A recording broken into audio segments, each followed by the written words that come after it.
Carole.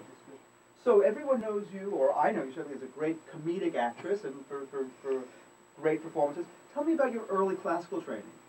Well, when I left dancing school under a cloud because I'd hurt my foot, I wanted to go to RADA, but I couldn't get in because I was too young.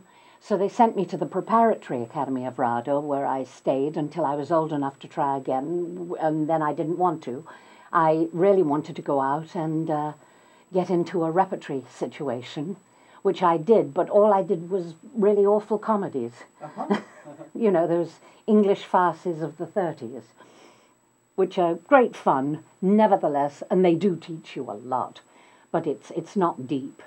And I think I just was lucky enough at the right time to be asked to go to the Canadian National Shakespeare Company in Stratford, Ontario, which sort of changed my life. I did some really deep and wonderful work there. And tell me about the difference between, no, I have a better question.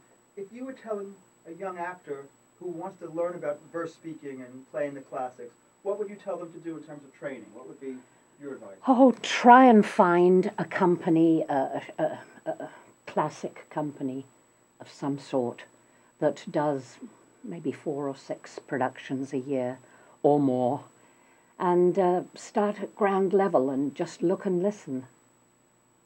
And tell me about, is there any secret to playing verse, to speaking Good verse? breath control, which I think is eluding me in my old age.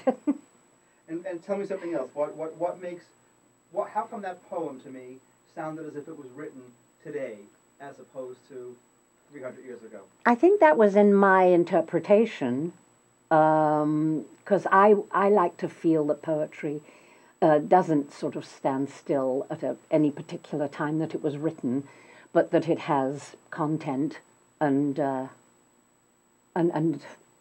is something we would look forward to listening to freshly, more freshly.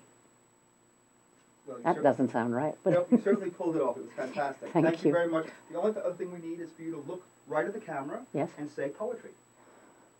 Poetry.